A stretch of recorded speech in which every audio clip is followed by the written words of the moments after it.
I'd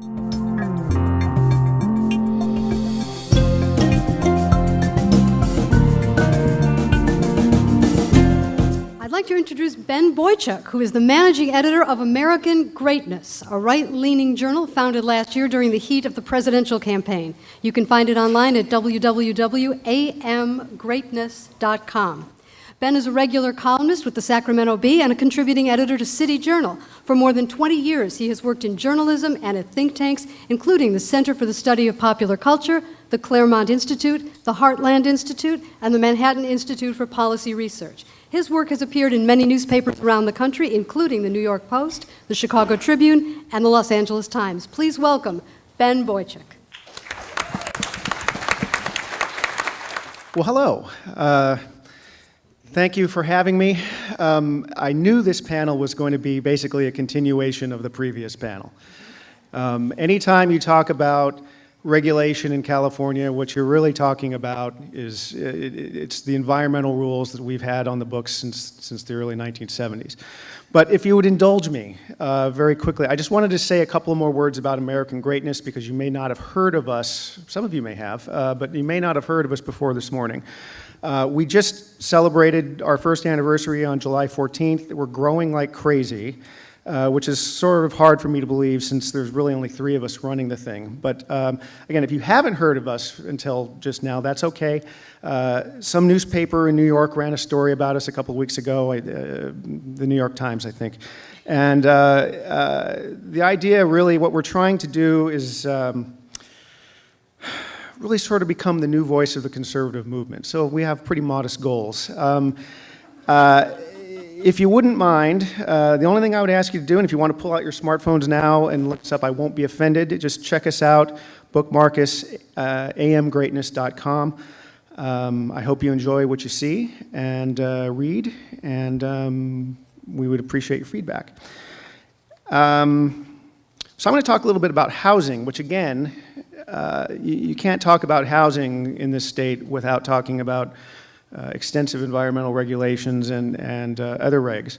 About 14 or 15 years ago, a national affordable housing group contacted me and asked if I could write an article offering a sort of right-of-center point of view on how to make more affordable housing for low-income folks in California.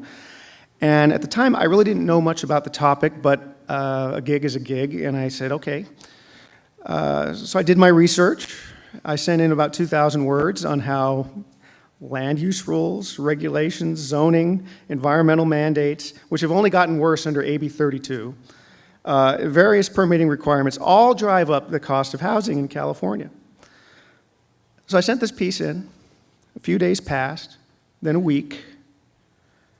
I don't hear anything.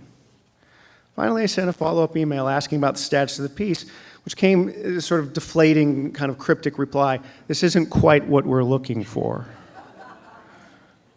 Okay, so what were they looking for? And by the way, would I get a kill fee? I never got an answer to either question, but I surmised that what they really wanted was a conservative case for subsidies.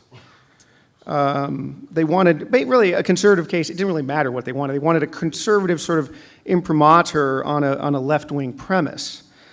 Now, as my friend Michael Anton wrote in a somewhat different context last year, whenever you find an article that begins with the title, "The Conservative Case for or Against Anything," lock your door, check your wallet, grab your gun, because you know what's coming is an unadulterated sellout of everything conservatism purports to hold dear.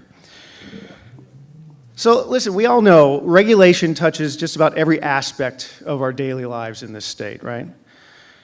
Where we choose to live and work, the houses we buy, the apartments we rent, the cars we drive, the clothes we wear, the paint on our walls, the toys our children play with, the schools they attend, the barbers and hairdressers we patronize, the showers we take, the toilets we flush, and now, by the way, maybe even the pronouns we use. You've heard about this? SB 219 by Senator Scott Wiener, whose name is going to come up again in the end of my talk. Senator Scott Wiener, Democrat of San Francisco, would punish people who willfully and repeatedly refuse to, quote, use a transgender resident's preferred name or pronouns in a public health, retirement, or housing institution. Wiener's name is going to come back up in the context of housing. So all of these things are subject to state rules and regulations, right? And the economic implications are massive. And they're not really taken seriously by the advocates of more rules and laws, more fees, more regulatory power. They commit to more rules, more regulations again and again with the expectation of different results, I think. And as a result, for 13 years running, California is at the bottom of CEO Magazine's best and worst places to do business. They wrote in this year's survey, they're not even subtle about it anymore. The taxes at the state and local level are nuts, said the magazine. It's not just income taxes, it's property taxes, impact fees, review fees, license fees, you name it. California has a fee for everything. And the worst part is, the state spends a big chunk of that revenue on providing benefits and support to illegals as well as other far-left boondoggles. It's an absolutely terrible place to do business. Government bureaucracies are 100% irrational and indifferent to the actual demands of running a business. They use fees to build more bureaucracy, which contributes absolutely nothing except allowing them to charge more fees and put more regulations in place. All of which is true, and this is especially true in construction and home building.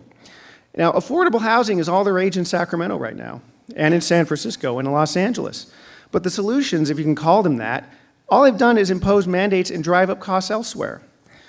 And you know, when I write about these things from time to time, I write about these things in my column for the Sacramento Bee. And I often get a reader or two or three responding saying, hey man, California is the 6th largest economy on earth. So what do you have to say about that? The answer, of course, is the devil's in the details. We have pockets of unbelievable wealth. I mean, good Lord, look where we're standing. And then we have pockets of unbelievable poverty. And so we talk about housing. We have the highest housing costs in the continental United States. In Southern California, we have the most expensive housing. I think the only more expensive housing is in Honolulu, Hawaii, on an island. We have a big state. Little island, very expensive. Makes sense, right? They know this problem has been known for 40 years, 50 years. Starting in 1970, okay?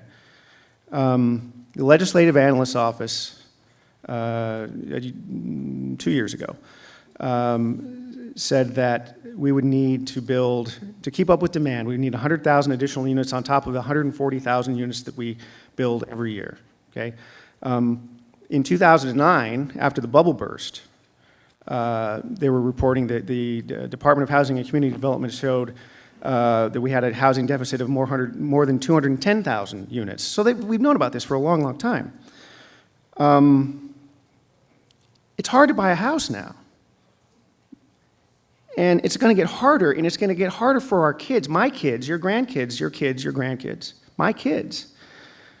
Right now, the California Association of Realtors last year put the median price of a single-family detached home here at $485,830. That's the median price, right? We know down here it's a lot higher. Out where I live, it's a little bit lower. You need to make over $89,000 a year to potentially afford. To come up with a 20% down payment, you're looking at $100,000. We don't have that kind of income here, unless you're in the tech business. And so it's no wonder that millennials aren't buying houses. They're sort of, a friend of mine called it generation rent. They're renting. They're not affording houses to buy.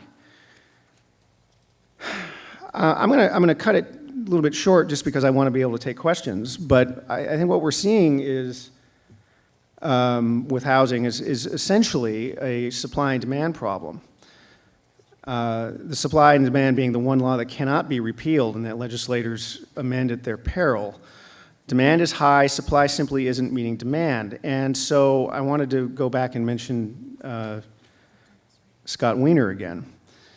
So the idea, the remedy with affordable housing has just been mandates. Los Angeles, the voters in their wisdom last November passed Measure JJJ, and the idea was to require developers to devote a certain amount of housing units to quote-unquote affordable housing. The upshot of this was predictable. Even the Los Angeles Times saw what was coming. Essentially what happened was land prices for available housing elsewhere went way, way up. And so it's become very difficult for developers to actually develop on top of what they already have to deal with environmental requirements, various permitting, lawsuits, and so on and so forth. Scott Wiener's solution in the legislature is to essentially make JJJ, what LA did, take that statewide, with the state requiring cities, imposing on cities affordable housing mandates. It hasn't worked in LA. We figured that out pretty quickly. It isn't going to work statewide. And yet we continue down this road. I think that part of our, we're looking for solutions, and we're looking for a way to disentangle from all of these regs. We've had this problem since the early 1970s. We're not going to get rid of it overnight.